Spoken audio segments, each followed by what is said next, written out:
요한복음 10장 32절부터 45절까지 전전주일 9장까지 우리가 은혜를 나누었죠. 예수님의 생애 19번째로 섬기러 오신 예수님. 자, 오늘 10장 들어갔습니다. 32절부터 교도하도록 합니다. 예루살렘으로 올라가는 길에 예수께서 그들 앞에 서서 가시는데 그들이 놀라고 따르는 자들은 두려워하며 이에 다시 12제자를 데리시고 자기가 당한 일을 말씀하여 이르시되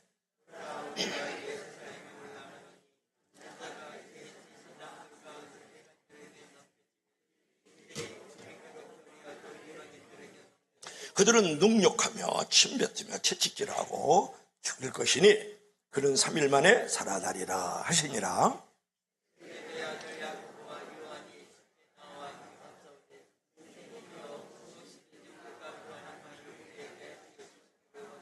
이르시되 너희에게 무엇을 하여 주기를 원하느냐?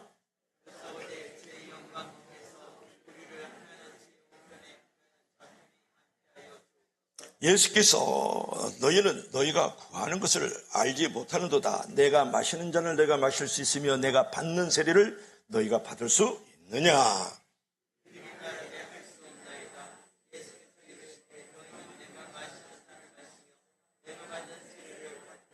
내 좌우편에 앉는 것은 내가 줄 것이 아니라 누구를 위하여 준비되었든 그들이 얻을 것이니라. 예수께서 불러다가 이르시되 이방인의 집권자들이 그들을 임의로 주관하고 그 고관들이 그들에게 권세를 부리는 줄을 너희가 알거니와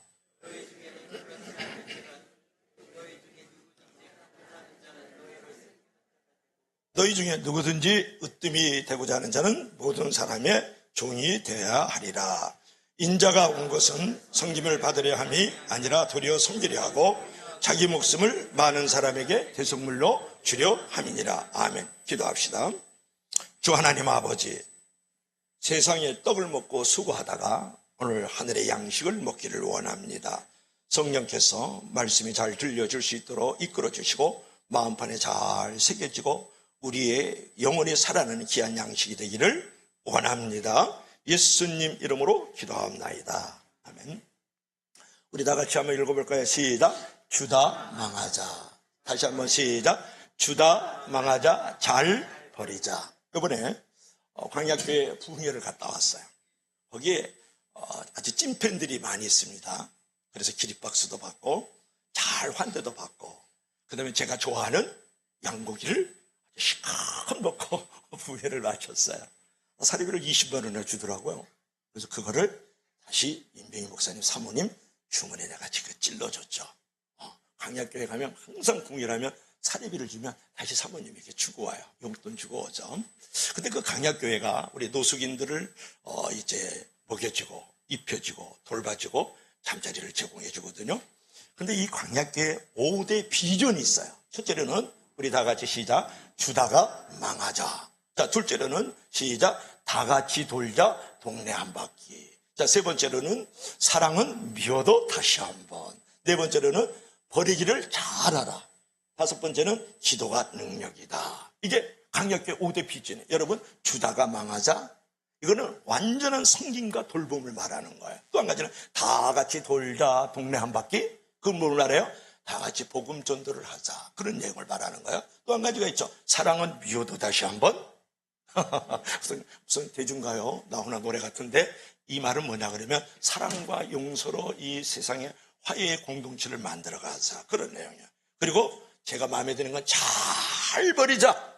여러분, 자기를 포기하고 말이죠. 자기를 내려놓고 자기를 부인할 줄 알아야 된다. 버릴 줄을 알아야 된다. 너무나도 멋있잖아요. 다섯 번째, 기도가 능력이다.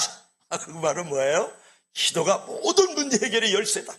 기도만이 축복의 통로다라는 것을 얘기를 하고 있는 거야. 한마디로 총체적으로 이 5대 비전을 얘기하면 한마디로 얘기할 수 있는 게 뭐냐면 우리 교회는, 우리 성도는 섬기는 교회가 돼야 됩니다. 그 얘기를 하고 있는 거죠. 여러분, 오늘 본문에도 보면 섬기러 오신 그 예수님을 우리가 발견할 수가 있거든요. 예수님께서 지금 예루살렘으로 이렇게 올라갑니다. 올라가는데 그 올라가는 길목 속에서 예수님께서 비장한 말씀을 하시는 거예요.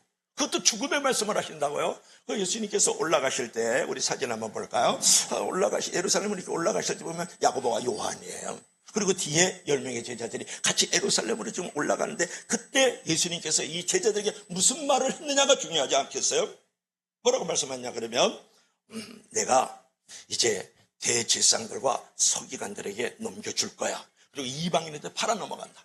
그리고 나서 내가 능력을 당하고 침뱉음을 당하고 말이지, 채찍질을 당하고 죽을 거야.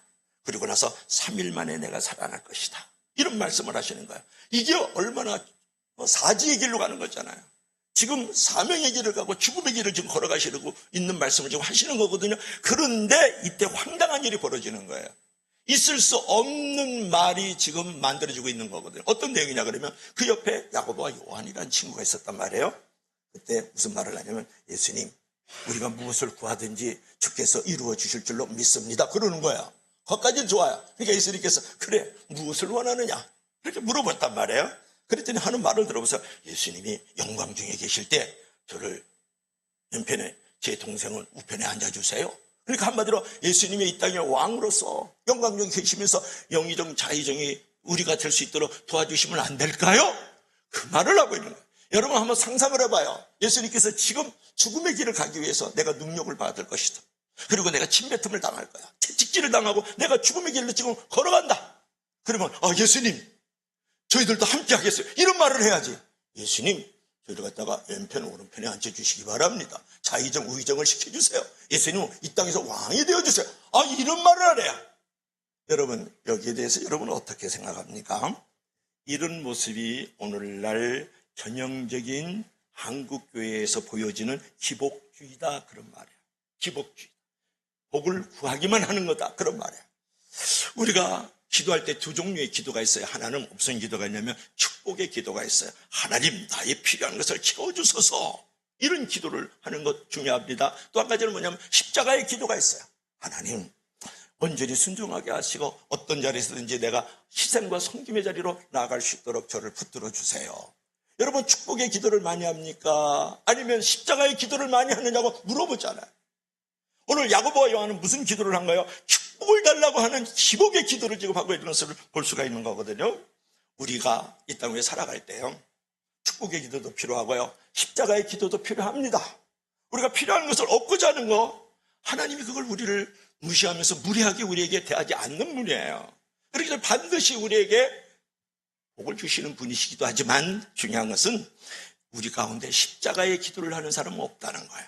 섬기기를 위해서 기도하고 희생하기를 위해서 기도하고 빼앗기기를 위해서 기도하는 사람은 없다는 데 문제가 많이 있다는 거죠. 여러분, 진정한 축복이 이루어지고 깊은 영성을 갖고 참된 평안과 천국의 삶을 살아가려면 반드시 우리가 가져야 될 기도 제목이 뭡니까? 십자가의 기도를 할 줄 알아야 된다, 그런 말이에요. 희생의 기도, 섬김의 기도, 빼앗기는 기도, 손해보는 기도도 할 줄 알아야 우리가 평안하고 천국의 삶을 누릴 수가 있고 참된 경건과 믿음의 삶을 살아갈 수가 있다, 그런 말이거든요. 우리가 그런 삶을 살아가기 위해서는 어떻게 해야 될까? 그것을 생각해 보려고 하는 거예요. 우리가 정말 섬김의 삶을 살아가기 위해서는 어떻게 해야 될까 하는 것을 오늘 우리가 생각해 보려고 하는 거죠. 자, 첫 번째로 우리 다 같이 한번 볼까요? 시작. 예수님처럼 종의 자리로 내려가라. 다시 한번 시작. 예수님처럼 종의 자리로 내려가라. 지금 예수님이 내려가고 있는데요, 예수님은 제자들에게 예루살렘에 고난받고 십자가에 달리실 것을 말씀하셨다. 자, 예수님께서 지금 종의 자리로 내려가는 모습인데요, 우리 주변을 볼 것 같으면요, 예수님을 따르면서도 야고보와 요한처럼 따르는 사람이 많다라는 거예요. 오늘 예수님께 기도하면서 오늘날 야고보와 요한처럼만 기도하는 사람이 너무나도 많이 있다는데 오늘날 성도와 교회에 문제가 있다는 거죠. 그래서 교회에서 좋은 자리는 원하고 말이죠, 인정받는 자리는 원하죠, 보여지는 자리는 원하면서 말이죠, 섬기는 자리, 희생하는 자리, 보여지지 않는 자리에는 사람들이 안 가고 그런 자리는 비어있다라는데 우리 주님이 마음이 슬프다라는 거예요. 여러분, 자식들이에요, 잘 되기를 바라는데 잘못된 길을 걸어가면 부모의 마음이 얼마나 속상해요. 오늘도 예수님을 따르면서 올바른 신앙생활을 하기를 원하는데 그렇지 않은 당신의 자녀들, 백성들을 보면 하나님의 마음이 얼마나 속상하겠느냐고 여러분에게 물어보잖아요. 여러분, 우리가 예수 믿으면서 또 우리가 교회 생활을 하면서 말이죠, 다른 사람에게 손가락질을 당하고 다른 사람에게 비방을 받는 이유는 뭐예요? 이 성도의 삶에 어떤 능력이 보이지 않고 무능력하고 무능하게 보이는 이유는 뭐냐 그러면 십자가를 멀리하기 때문에 그렇다라는 거예요. 성도의 삶은요, 예수님의 사랑과 그 섬김을 나타내고 섬길 때 가장 능력 있는 삶이 되고 가장 가치 있는 삶이 되는 줄로 믿을 수 있기를 바랍니다. 내가 아무리 높은 직분을 가지고 장로도 권사도 집사도, 여러분 그런 게 중요한 게 아니에요. 내가 막 방언을 하고 사람들을 쓰러뜨리고 귀신들을 쫓아내고 병든 자를 이렇게 해서 그런 능력이 중요한 게 아니에요. 하나님 앞에서 내가 이런 축복을 받았습니다, 이런 게 영향력을 주는 게 아니라는 거예요. 오늘날 진정한 영향력은 어디 있냐 그러면 내가 십자가를 짊어지고 기꺼이 희생과 섬김의 자리, 종의 자리로 내려갈 때 가장 선한 영향력이 있는 줄로 믿을 수 있기를 바랍니다. 여러분, 우리는 하나님이 우리를 부르셨을 때에 섬기는 자로 부르셨음을 잊지 말아야 돼요. 종의 자리로 내려갈 것으로 여러분 우리를 불렀다는 것을 잊지 말아야 된다는 것을 여러분이 잊지 말아야 돼요. 그리고 야고보와 요한이 그 내용을 몰랐던 거예요. 야고보와 요한이 예수님 무엇이든지 우리가 구하면 주실 줄로 믿습니다. 무엇을 구하느냐? 영의정 자의정 시켜주세요. 이제 그랬다는 거 아니에요? 그러면 중요한 것은 맞아요. 그때 옆에 있던 10명의 제자들의 태도는 어떠했느냐가 또 중요하지 않겠어요? 그 말을 들었던 예수님은 예수님이지만 그 말을 옆에서 들었던 10명의 제자들이 있지 않겠어요? 자, 41절 한번 읽어볼까요? 41절 시작. 10제자가 듣고 야고보와 요한에게 화를 내거든. 그러니까 예수님, 제가 이 땅 위에 왕으로 영광경에 계실 때요, 저를 왼편 내 형님을 갖다가 오른편에 앉혀주세요. 아니 영의적 자의적 시켜달라는 거 아니야. 그러니까 제자들이 그거 들으면 야고보와 요한이 아직도 부족하구나. 내가 저를 위해서 하루에 한 끼씩 3일이라도 기도해 줘야 되겠다. 저런 어떤 기복을 구하고 축복만 구하는 야고보와 요한을 위해서, 저 교만한 마음을 위해서 기도했다. 이렇게 좀 나오면 제자가 제자답잖아요. 안 그러면 예수님 조용히 귓속말로 야고보와 요한을 조금 더 말씀으로 좀 제자 훈련을 좀 시켜줘야 되겠습니다. 이러면 될 거 아니에요? 성기를 털어놓는 거예요. 코에서 이제 푹푹 나오면서 뭐야? 이렇게 나오는 거 아니에요? 제자들이 화를 내거든. 분내 낸 듯 성냄으로 이 야고보와 요한을 대했다라는 거예요. 막 꼴초봤다라는 거예요. 여러분, 야고보나 요한이나 한마디로 뭐라고요? 10명의 제자지나 다 그 나물에 그 밥이었다, 그런 말이에요. 여러분 보세요. 지금 이제 10제자 12명의 제자 가운데 이 2명이요 탐심앤도 욕심을 냈잖아요. 그러다 보니까 교회가 좀 분란이 일어났다고요. 예수님이 지금 담임 목사로 있는 12명의 교회가 말이죠, 이 두 사람 때문에 다툼, 분냄, 경쟁, 대결의 구도가 지금 만들어지고 있다는 걸 여러분 어떻게 생각하세요? 지금 교회가 지금 혼란해져 버리는 거예요. 무질서해져 버리는 거예요. 다툼이 시작이 됐다고요. 이런 반응을 보면 10명의 제자들이나 야고보와 요한도요 종의 자리는 아니라는 거예요. 섬김의 자리로 내려가지 않았다라는 거예요. 섬기는 사람이 적으면 교회는 계속 힘을 잊어버리고 무질서해지고요, 대결 구도만 만들어져요. 그런데 섬기는 사람이 많으면 건강하고 평안하고 든든하게 서가는 교회가 되는 줄로 믿을 수 있기를 바랍니다. 그러니까 제자들이 지금 막 씩씩거리면서 성내고 분내면서 이렇게 다툼의 구도, 대결의 구도로 만들어지니까 그때 예수님이 무슨 말씀을 하는지가 중요하잖아요. 그게 촌철살인이라는 거야. 그때 한마디로 잘 하셔야 되는 거거든요. 안 그러면 더 불질러요. 자, 우리 한번 봐봐요. 42절부터 시작. 예수께서 불러다가 이러셔. 제자들을 불렀단 말이에요. 시작. 이방인의 집권자들이 그들을 임의로 주관하고 그 고관들이 그들에게 권세를 부리는 줄 너희가 알거니와. 43절. 너희 중에는 그렇지 않을지니 큰 목소리로 시작. 너희 중에 누구든지 크고자 하는 자는 너희를 섬기는 자가 되고. 44절. 너희 중에 누구든지 으뜸이 되고자 하는 자는 모든 사람이 종이 되어야 하리라. 이 말씀을 어렵게 할 필요가 없어요. 세상의 주권자들, 권력자들은 자기가 가지고 있는 힘과 권력과 그 명예를 가지고 사람들을 지배하고 통치한다. 그리고 그래서 수단하고 도구화해. 그러나 너희들은 정말 큰 자가 돼야 되지 않겠니? 그러기 위해서 섬길 줄 알아야 된다. 너희들이 이 세상에서 으뜸이 돼야 되지 않아? 그러기 위해서는 종이 돼야 된다. 종의 자리로 내려가라는 거예요. 여러분 대단한 말씀이잖아요. 이게 예수님께서 말씀하신 대가치관의 대혁명이에요. 이런 말씀을 누가 할 수 있느냐 말이에요. 그러죠? 으뜸이 되려는 마음 자체 나쁜 것은 아니지만 어떻게 으뜸이 되느냐가 중요하잖아요. 으뜸은 어떻게 된다고요? 종으로서 으뜸이 될 줄 알아야 된다. 종으로서 섬기면서 으뜸이 되어주라. 큰 자가 돼야 되잖아요. 43절에 보니까 큰 자가 돼야 된다고 말씀하고 있잖아요. 큰 자는 어떻게 된다고? 섬기는 자로서 큰 자가 돼야 된다. 여러분, 예수님의 이 말씀이 여러분의 마음판에 영원히 세워지기를 주의 이름으로 간절히 축복합니다. 여러분, 우리가 큰 자가 돼야 돼요. 총칼로 큰 자가 되면 안 되잖아요. 섬김으로써 큰 자가 돼야 된다는 거예요. 여러분이 어디서든지 내가 으뜸이 될 줄 알아야 돼요. 예수 믿자기들이 으뜸이 돼야 되지 않겠어요? 어떤 식으로 으뜸이 돼야 된다고요? 종의 자리를 내려가름으로써 으뜸이 돼야 된다. 그러니까 예수 믿는 사람이 큰 자가 되고 으뜸이 된다는 건 결코 나쁜 것이 아니에요. 그런데 그 으뜸을 어떻게 만들어가고 그 으뜸이 됐을 때 어떤 자가 되는 게 중요하죠. 내가 큰 자가 된다는 거, 예수쟁이들이 큰 자가 돼야 되지 않겠어요? 그런데 내가 어떻게 큰 자가 되고 큰 자가 됐을 때 어떤 모습으로 살아가느냐가 중요하잖아요. 그런데 여러분, 섬기는 자세를 가지고 으뜸이 될 줄 알아야 되고 으뜸이 됐을 때 섬길 줄 알아야 된다는 거예요. 오늘날 이게 정치계, 경제계, 사법부 이 사회가 그렇게 살아가지는 않는다 그런 말이에요. 여러분, 큰 자가 돼야 되지 않겠어요? 큰 자가 돼도 내가 큰 자로서 내가 어떻게 큰 자가 돼야 되느냐? 섬기는 자가 되고 종의 자리로 내려가서 큰 자가 될 줄 알아야 된다는 거예요. 오늘 많은 사람들이 권력을 갖고 있어요. 예수께서 지금 주관자, 권력자를 얘기하잖아요. 권력을 갖고 힘이 있고 돈이 있어요. 그걸 가지고 사람들을 도와하고 수다면서 나를 섬기라는 거예요. 그것을 가지고 섬기로 내려가야 되는데, 종의 자리로 내려가야 되는데 나를 섬기라는 거예요. 그래서 대통령이 총이 맞아 죽고 그래서 대통령이 감옥에 들어가는 거예요. 권력을 누가 줬는데요? 힘을 누가 줬는데?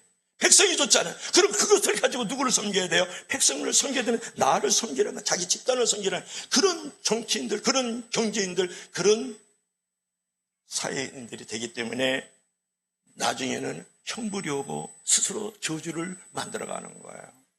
그래서 저와 여러분들께서는 오늘 예수님께서 이 말씀하신 것을 보고 우리는 부자 되기를 원해야 돼요. 그러나 그러나 우리가 부자가 왜 돼야 되느냐? 사명을 갖고 책임감을 가지고 우리 가정을 돌보고 이 사회를 돌보고 교회를 돌보고 이 민족을 돌봐야 되는 줄로 믿을 수 있기를 바랍니다. 우리가 돈이 있어야 돼요. 명예가 있어야 돼요. 근데 왜 돈과 명예가 왜 필요해요? 나만 잘 먹고 우리 집단만 잘 먹기 위해서? 그런 게 아니에요. 그것을 가지고 사명과 책임감을 가지고 내가 섬김으로써 내가 종의 자리로 내려가서 그것을 잘 쓰기 위해서 그런 자리로 내려가야 되는 줄을 믿을 수 있기를 바랍니다. 그럴 때 내가 종의 자리로 예수님처럼 내려갈 때에 참 평안과 천국의 삶이 거기에 있어요. 그리고 참된 경건과 믿음이 거기에 있다고요. 그게 바로 진정한 섬김의 삶인 줄로 믿을 수 있기를 바랍니다. 따라합시다. 예수님처럼 종의 자리로 내려가자. 할렐루야. 자, 두 번째로는 우리가 평안의 삶 또는 천국의 삶, 우리가 섬김의 삶을 올바로 살아가기 위해서는 어떻게 해야 될까? 우리 다 같이 시작. 예수님처럼 섬기는 자리로 내려가라. 자, 예수님께서 지금 섬김의 길을 지금 내려가시는 장면이잖아요. 주님, 섬김의 길을 가신 예수님을 본받게 하소서. 그렇게 글자가 써 있네요. 우리 한번 성경 한번 읽어볼까요? 다 같이 시작. 그러나 먼저 된 자로서 나중되고 나중된 자로서 먼저 될 자가 많으니라. 45절 시작. 인자가 온 것은 섬김을 받으려 함이 아니라 도리어 섬기려 하고 자기 목숨을 많은 사람에게 대속물로 주려 함이라. 너무나도 유명한 예수님의 사명선언서잖아요. 예수님의 목적을 분명히 말씀해 준 거거든요. 여러분, 하나님은 먼저 된 자가 나중된 자를 섬기기를 원한다라는 거예요. 그것이 31절의 말씀이거든요. 31절 볼까요? 31절, 먼저 된 자로서 나중되고 나중된 자로서 먼저 될 자가 많다. 이 얘기는 뭐냐면 먼저 된 자가 나중된 자, 헐벗은 자, 굶주린 자, 소외당하는 자, 아픈 자, 감옥에 있는 자, 병든 자, 이런 사람들을 돌봐야 될 의무가 있다. 그렇게 얘기를 하는 거거든요. 여러분, 이런 말씀 속에서 우리가 생각해야 될 것은 뭐냐면 내가 다른 사람보다 앞섰다 생각하면 앞서서 섬기는 사람이 돼야 돼요. 내가 잘 산다 그러면 내가 다른 사람보다 잘 살아가는 모습으로 보여줘야 된다고요. 내가 있는 자야 그러면 내가 가지고 있는 그것으로 가지고 다른 사람들을 잘 섬기는 사람이 먼저 된 자가 나중 된 자를 섬기는 모습이라고 여러분 생각하지 않겠어요? 그래서 하나님은요, 그 다음에 한번 읽어볼까요? 낮춘 만큼 우리를 높이실 것이고 섬기는 만큼 앞서게 할 것이다. 우리 다 같이 한번 읽어봐요. 시작. 하나님이 낮춘 만큼 우리를 높이실 것이고 섬기는 만큼 우리를 앞서갈 것이다.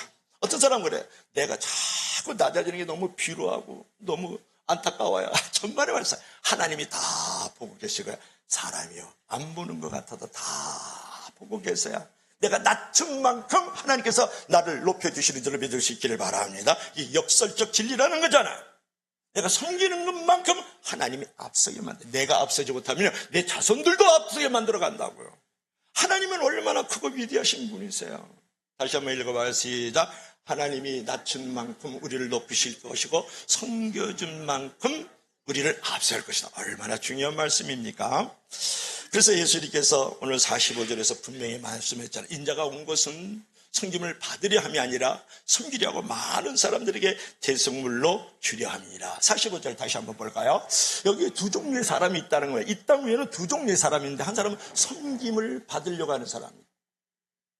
또 한 사람은 섬기려고 하는 사람이 있다.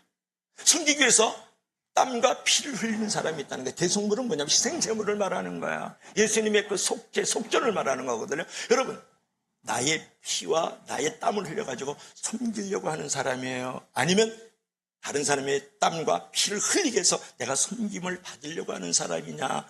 오늘 본문의 말씀이 그걸 여러분에게 지금 묻고 있는 거예요. 예수님께서.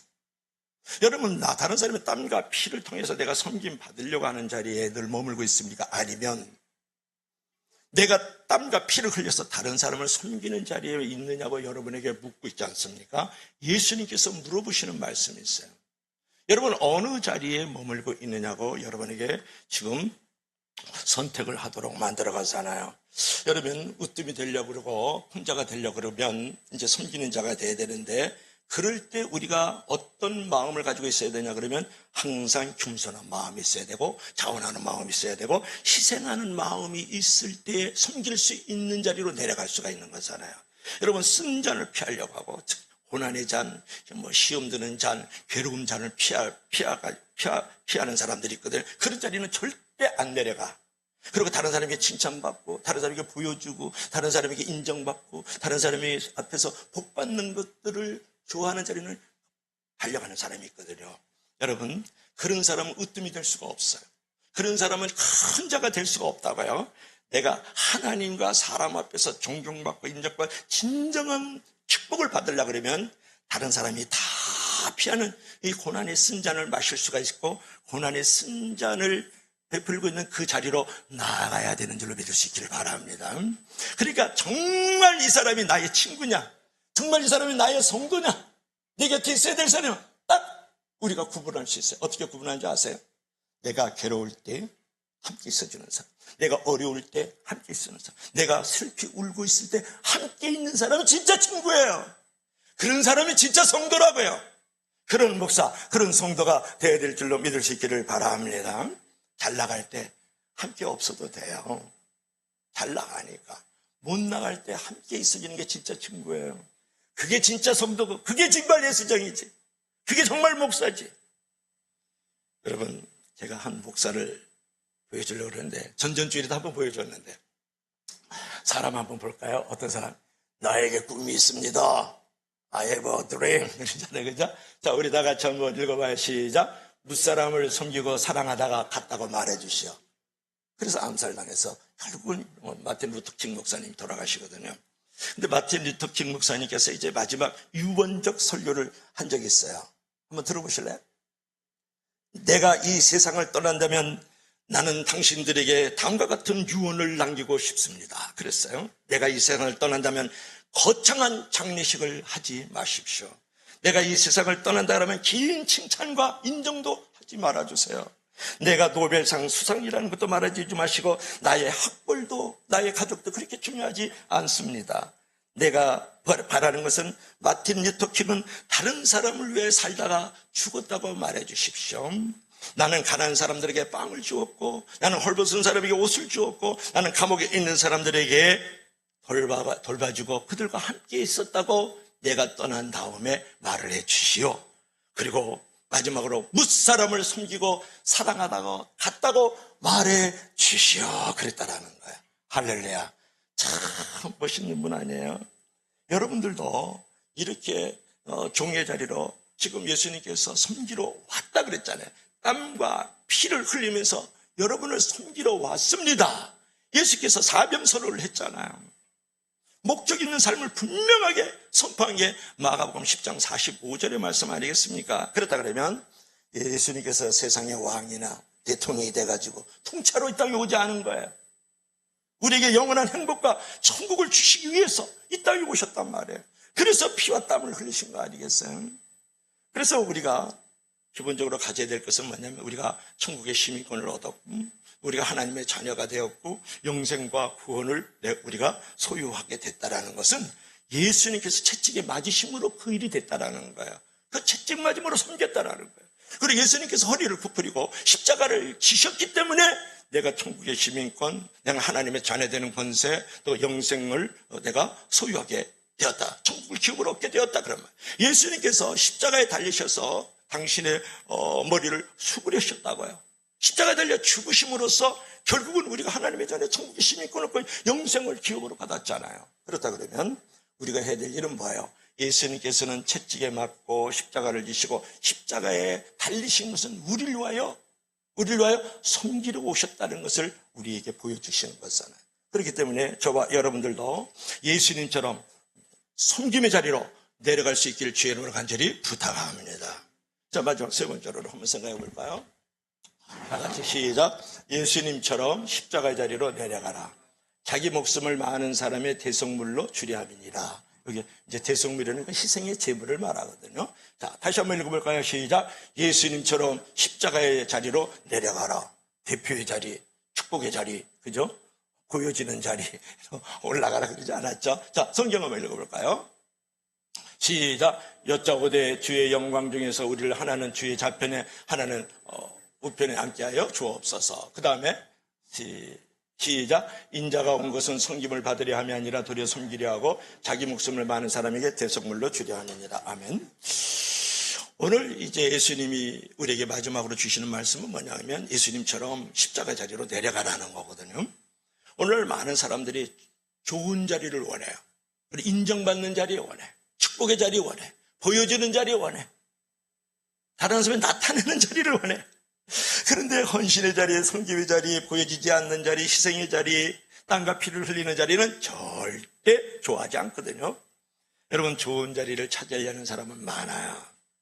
근데 진짜 좋은 자리는 어떤 자리냐면 내가 십자가의 자리, 즉 헌신과 섬김의 자리가 진짜 좋은 자리거든요. 그처럼 좋은 자리를 원하면서 이제 헌신의 자리, 섬김의 자리, 희생의 자리를 원치 않기 때문에 다툼과 대결의 구도가 만들어지는 거잖아요. 오늘 본문에서 예수님께서 지금 12명의 성도들을 좀 섬기고 계시는데 말이죠.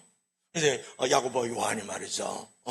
자유정 의정시켜주고 예수님께서 이 땅에서 왕이 되어 주셨으면 좋겠습니다. 그러니까 제자들이 성주를 냈다라는 거 아니에요. 아주 분탕질이 지금 시작됐다는 거 아니에요. 그래가지고 결국은 거기에 그 자그마한 교회가 지금 다툼이 일어났다는 거거든요. 여러분, 그런 모습을 보고 주님이 진짜 좋은 자리를 모른다고 하면서 우리에게 가르쳐 주신 것은 뭐냐면 십자가의 자리로 내려가라. 왼쪽 오른편에 앉는 게 중요한 게 아니야. 그것도 하나님이 하실 일이고 왼쪽 오른편 영광의 자리를 같이 누리고 싶은 거 나쁜 건 아니지만 십자가의 자리를 내려가야 된다. 이렇게 말씀했어요. 왜 십자가의 자리로 내려가길 원하셨을까? 그 대속물로 주려면 땀과 피를 흘려가지고 제물이 되는 것이니까 십자가의 자리거든요. 여러분, 이 말씀은 뭘 말하냐 그러면 결국은 내가 십자가의 자리로 내려갈 때 부활의 영광과 그 기쁨을 체득할 수 있다는 거예요. 그리고 노 크로스 노 크롬. 여러분, 부활절 될 때마다 우리가 외쳐야 되는 게 뭐예요? 당신의 십자가가 없으면 당신은 면류관도 없습니다. 그런 거잖아요. 오래간만에 방언 한번 해볼래요? 노크라우스. 노크라우스가 아니에요. 노크로스. 노크라. 아니, 큰 목소리로. 노크로스. 노크라. 여러분, 십자가가 없으면 면류관도 없다는 거고, 고난이 없으면 축복과 영광도 없다, 그런 말이에요. 그러니까 예수님께서 부활을 가르쳐 주시고 진정한 영광도 가르쳐 주시고 진정한 생명의 면류관을 얻게 하기 위해서 무엇을? 십자가의 자리로 내려가라, 그런 얘기거든요. 여러분, 교회 안에서든지 또는 가정 안에서든지 내가 속한 직장이든지 캠퍼스 어디서든지 내가 십자가의 자리로 내려갈 줄 알아야 돼. 그럴 때 거기에 부활의 영광을 체득할 수 있고요, 거기서 놀라운 내가 면류관을 쓰임받는 상급이 있고요, 거기서 내가 축복의 자리가 거기서 만들어지거든요. 요즘에 교회 안에 문제 전도사가 되지 말고 희망 전도사가 되라, 그런 어떤 컬럼이 있더라고요. 문제 전도사가 되지 말고 희망 전도사가 되라. 여러분, 코로나19 팬데믹 이후로 한국 교회가 지금 특별히 젊은 사람들하고 30대 40대 사람들이 썰물처럼 바닷물이 쫙 빠져나가잖아요. 이번에 덕적도 1박 2일로 다녀왔는데요, 거기 보니까 물이 들어올 때는 급속하게 들어, 나갈 때는 또 막 나가대요. 덕적도 갔다 온 줄로 믿을 수 있길 바랍니다. 가서 푹 잠자려고 왔어요. 바닷가 오래간만에 소포리 해변도 가고 소유도도 가고 이렇게 왔다 갔다 하니까 참 좋던데요. 1시간이면 가더라고요, 보니까. 그런데 여러분, 이 코로나19 팬데믹 이후로 한국교회가요, 사람들이 물밀듯 빠져나가는데 건강하고 큰 교단이 10개에서 한 20개 돼요, 우리 한국교회. 근데 우리가 대한예수교 장로의 통합측 교단이 제일 커요. 280만 명 되는데 10년 사이에 60만 명이 줄어들었어요. 다시 한번 뭐라고요? 10년 동안에 60만 명이 줄어들었어요. 그럼 1년에 몇만 명 줄어든 거예요? 10년 동안에 60만 명 줄어들었다니까 1년에 몇만 명? 6만 명씩 줄어든 거예요. 그럼 한 달에 몇만 명씩 줄어드는 거예요? 한 달에 5천 명씩 줄어드는 거예요. 여러분, 젊은 사람들이 빠져나가고 30대 40대들이 빠져나가고 막 이런 상황들이 되다 보니까 여러분, 지금 한 달에 우리 통합직 교단에서만 순복음, 침례, 성경결 다 뺀 거예요. 5천 명씩 지금 빠져나가고 있는데, 한 달에 지금도 빠져나가고 있어요. 그러면 욕곡을 중심으로 남부, 북부 양쪽에 있는 모든 교회의 총 집합의 명수가 5천 명이 안 된다는 거 아세요? 지금 이 시간에 예배 드리는 인원이 5천 명이 안 된단 말이에요. 통합직 교단에서 한 달에 5천 명씩 빠져나가고 있는데 남부 북부에 있는 모든 교회와 교인들이 지금 없어지고 있는 중이에요. 지금도 빠져나가고 있더라고요. 엄청나게 지금 교회의 썰물 현상이 일어나고 있는 거예요. 그러면 인원이 줄어들죠. 그러면 재정이 줄어들죠. 그러면 성기는 사람이 헌신자들이 줄어드는 거예요. 십자가의 자리가 줄어들어 버리는 거예요. 그러니까 60, 70, 80 세대들이 지금 주일학교 반사고 성가대하는 교회가 대형교회도 너무 많아요. 대형교회는 더 물밀듯이 그냥 빠져나가고 있어요. 그럴 때 내가 교회 안에서 십자가의 자리를 생각 안 하고 축복의 자리를 생각하면서 이런 것을 계속 문제를 해석하고 집중하고 분석하는 사람들이 있어요. 그래서 왜 사람들이, 왜 물질이, 왜 섬기는 사람들이 부족하냐면 계속해서 그런 문제점을 전파하면서 그걸 분석하고 해석하는 사람들을 갖다가 문제 전도사라 그러는 거예요. 여러분, 그러면 되겠습니까? 오늘날 많은 교회가 그런 일로 인해가지고 지금 허다히 많은 다툼과 갈등들이, 경쟁 구도가, 예수님이 12명의 교인들을 가지고 목회를 3년 하셨는데 거기서도 경쟁 대결 구도가 만들어지는데 오늘날 더 많은 사람들은 더 심하지 않겠어요? 그래서 우리는 어떤 교회 안에 어떤 문제들이 있을 때 그 문제를 집요하게 해석하고 분석하고 그런 문제에 대해서 해답은 주지 않고 그 문제에 대해서 해결할 생각은 안 하고 그런 부분에서 기도 한 번은 무릎 꿇지 않고 그런 것을 계속해서 꼬집고 있는 교회들이 너무 많아서 한국 교회가 너무 힘들다라는 거예요. 그럴 때 여러분, 목사님 힘내세요. 집사님 희망을 잃지면서 하나님은 모든 것을 다 하실 수 있습니다. 우리 교회를 지켜주시고 이 협곡도 붙은 땅을 위하여 우리가 할 일을 다 하도록 만들어 주실 거야. 하면 된다. 할 수 있다. 해봅시다. 이러면서 말이죠. 문제에 대해서 해답을 주고 말이죠. 어떤 사건에서 해결을 줄 수 있는 희망의 기운을 전파하는 희망의 전도사들이 되길 주의 이름으로 간절히 축복합니다. 여러분, 진짜 복된 사람은요, 어려울 때 함께하는 사람. 진짜 괜찮은 사람은 괴로울 때 함께하는 사람. 진짜 좋은 사람은 울 때 곁에 있어주는 사람이에요. 그런 친구가 진짜고요. 그런 성도들이 진짜 성도들이거든요.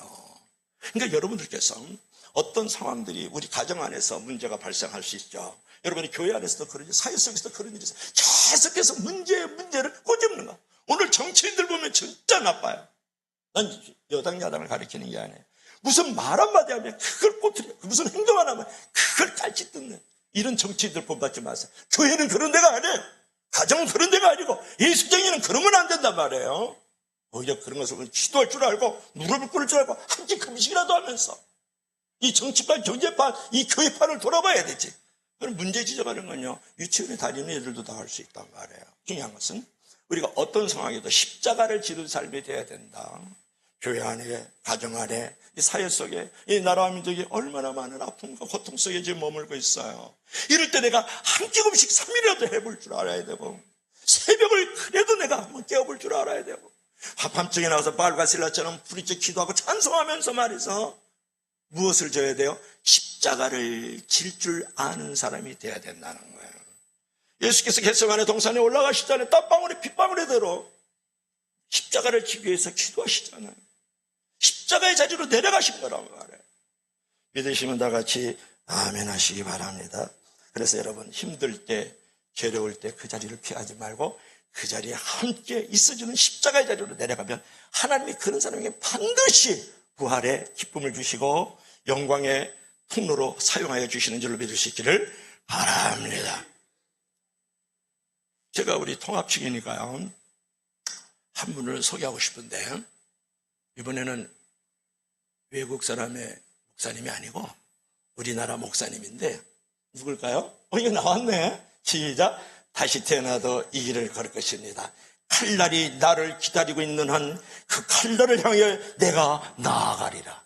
나 이런 기술이 있는 줄 몰랐어요. 설교에서 PPT 만들려고 캡처하다 보니까 이게 있더라고요. 조기철 목사님이 결국 의상 숭배 안 하고 신사참배를 거부하면서 1944년, 지금부터 정확하게 80년 전에 4월 21일에 평양 감옥에서 순교했어요. 그러니까 일본 경찰들이 잠깐 조기철 목사님을 회유하려고 그를 가석방을 시켰어요. 그러니까 가출옥을 시켰어요. 그러니까 당신께서 이제 치부하시던 산정은 교회에 갔단 말이에요. 평양에 있는 산정은 교회를 갔거든요. 그때 그가 마지막으로 유언적 설교를 해요. 아까 마틴 루터 킹 목사도 유언적 설교를 했다고 그랬죠. 이분이 이 설교를 하시거든요. 사랑하는 나의 어머님, 80이 넘으신 내 어머님을 하나님 아버지의 손에 부탁합니다.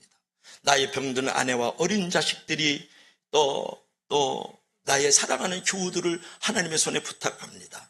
그리고 나는 이 성령은 교회 강단을 떠나지 않을 수 없습니다. 저는 주님을 따라서, 주님의 발자취를 따라서 죽음의 길로 갑니다. 그러니까 성도들이 그때 막 눈물을 흘리는 거예요. 그래서 성경책이 다 젖어요. 그때 일본 수자가 뒤에서 총을 메고 칼을 차고 뒤에 있었는데 그들도 눈물이 흐릉흐릉 흘리면서 울고 있는 거예요. 여러분, 사람이 제 몸의 고통은 견딜 수 있으나 부모와 처자식을 생각하면서 철석 같은 마음이 변절되는 경우가 너무나도 많이 있습니다. 어린 자식의 울음소리 때문에 순교의 길, 죽음의 길에서 돌아선 신자들도 허다합니다. 인간의 얽히고 설킨 인정의 줄 때문에 주님 따라가는 길이 방해를 받는다면 성경 말씀에 어긋나는 것입니다. 부모나 처자를 사랑하고 아끼되 예수님보다 더 사랑하는 자는 예수님의 말씀에 어긋납니다. 저는 저의 삶을 후회하지 않습니다. 다시 태어나도 나는 이 길을 걸을 것입니다. 너무나도 많이 멋있는 말씀이잖아요. 우리 통합축교단의 최고의 선배이신 주기철 목사님의 마지막 유언을 하시고 1944년 4월 21일 날 평양 감옥에서 순교하시는 거예요. 여러분, 무슨 말씀이에요? 저는 저의 삶을 후회하지 않아요. 다시 태어나도 이 길을 걸어갈 것입니다. 여러분, 사명을 위해서 살다가 내가 성김의 길을 걷다가 숫자가 줄어들 수 있어요. 가난하게 될 수 있다고요. 죽음의 길을 걸어갈 수 있어요. 그래도 나는 사명 따라 살았기 때문에 행복합니다라는 그런 고백을 할 줄 아는 게 정말 예수적이잖아요. 그게 바로 십자가의 자리를 내려간다고 생각하지 않았어요. 혹자가 그런 얘기를 해요. 빌딩은 높아지는데 사람의 생각은 낮아지고 물질은 풍요로워지는데 인정은 메말라간다. 많은 교회들은 있지만 진짜 신도를 찾아보기 어렵고, 예수님은 십자가가 달렸는데 오늘날 십자가를 달리고 십자가를 치는 사람은 없다. 여러분, 예수님께서요, 무덤을 박차고 사망의 권세를 깨뜨리고 부활하셨어요. 그리고 그 십자가가 텅 빈 가운데 외롭게 쓸쓸하게 그 십자가가 아직도 있다고요. 그렇다 그러면 저와 여러분들은 그 텅 빈 십자가, 그 외로운 십자가, 그 쓸쓸한 십자가를 짊어져야 되지 않겠어요? 그 십자가에 여러분 달려야 되지 않겠느냐고 물어보는 거예요. 그럴 때 여러분 부활의 역사를 경험하고 회복의 은총이 나타나고 세상이 줄 수 없는 그런 감사와 만족이 나의 삶의 처처에서 일어나는 줄로 믿으시기를 바랍니다. 왜냐? 하나님은 결코 무섭고 인색한 분이 아니세요. 내가 십자가의 자리로 내려가면 반드시 그것을 기억하시고 나를 영광의 자리로, 부활의 자리로, 나의 복된 자리로 반드시 만들어가는 줄로 믿으시기를 바랍니다. 오늘 결론을 맺을까요? 우리 다 같이 시작. 섬김과 나눔은 행복을 만듭니다. 자, 오늘 다 같이 시작. 예수님처럼 종의 자리, 섬김의 자리, 십자가의 자리로 내려가자. 오늘 예수님께서 말이죠, 예루살렘으로 올라가면서 말이죠, 당신께서 이제 섬김의 길로 내가 가기 위해서 왔다, 그렇게 말씀을 했단 말이에요. 그러므로 저와 여러분들께서도 예수님의 지상 사명이었던 것처럼 예수님처럼 종의 자리, 섬김의 자리, 십자가의 자리로 내려가서 여러분이 정말 평안과 축복의 삶을 경험하고 참된 경험과 믿음의 삶을 경험하고 그리고 진정으로 섬김의 자리로 나아갈 수 있는 저와 여러분들이 되기를 주의 이름으로 간절히 축복합니다. 기도합시다. 우리 다 같이 한번 기도할 때, 하나님, 저도 예수님